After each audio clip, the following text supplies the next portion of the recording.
नमस्कार, आप देख रहे हैं पवन भारत टाइम्स और मैं हूं आपके साथ अंशु। चलिए शुरुआत करते हैं खबरों की।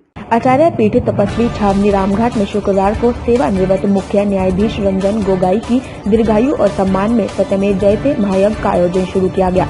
यज्ञ को पीठ के जगद्गुरु रामानंदाचार्य स्वामी परमहंस आचार्य ने सानिध्यता प्रदान। उन्होंने यज्ञशाला में यज्ञाहुति डालने के बाद कहा कि जब केंद्र व उत्तर प्रदेश में भाजपा की सरकार थी, उस समय जब हमारे राम मंदिर निर्माण की मांग को लेकर आमरण अनशन किया गया था, तब हम सरकार से पूछते हैं कि मंदिर कब बनेगा। जवाब मिलता था कि मामला सुप्रीम कोर्ट में विचाराधीन है, इसलिए राम जन्मभूमि के लिए सरकार अभी कुछ नहीं कर सकती है। हम लोगों का मानना है कि राम मंदिर की आधारशिला रखने के साथ ही भारत विश्व गुरु बन गया है।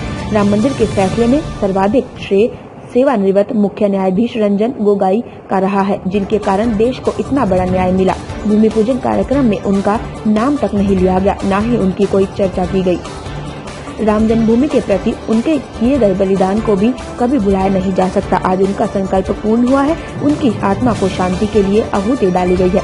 उन्होंने कहा कि शलाका पुरुष लाल कृष्ण आडवाणी, मुरली मनोहर जोशी, पूर्व मुख्यमंत्री कल्याण और प्रज्ञा ठाकुर का राम मंदिर आंदोलन में बहुत बड़ा योगदान रहा है। यहाँ तक कि कल्याण सिंह ने तो अपने मुख्यमंत्री पद की कुर्सी ही छोड़ दी थी।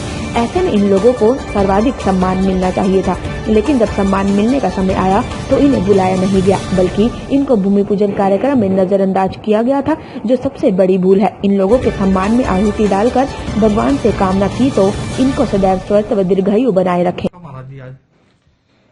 आज सेवानिवृत्त मुख्य न्यायाधीश रंजन गोगोई साहब की दीर्घायु के लिए और उनके सम्मान में आचार्य पीठ श्री तपस्वी जी की छावनी में मैं जगत गुरु परमहंस आचार्य उनके सम्मान में आज मैंने जो है सत्यमेव जयते महायज्ञ का आयोजन जो है प्रायोजित किया।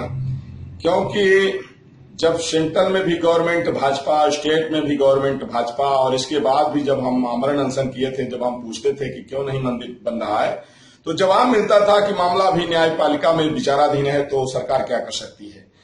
तो यह जो 5 अगस्त को आदरणीय प्रधानमंत्री नरेंद्र मोदी जी के कर कमलों से मर्यादा पुरुषोत्तम भगवान श्री रामलला के दिव्य भव्य राम मंदिर निर्माण का भूमि पूजन संपन्न हुआ, यह सभी साधु संत धर्माचार्यों के लिए, अयोध्यावासियों के लिए, सभी देशवासियों के लिए यह सतयुग की शुरुआत रही, रामराज की शुरुआत रही।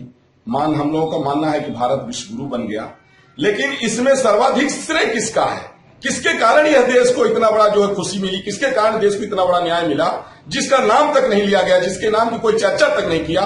वह है सेवानिवृत्त मुख्य न्यायाधीश रंजन गोगोई साहब।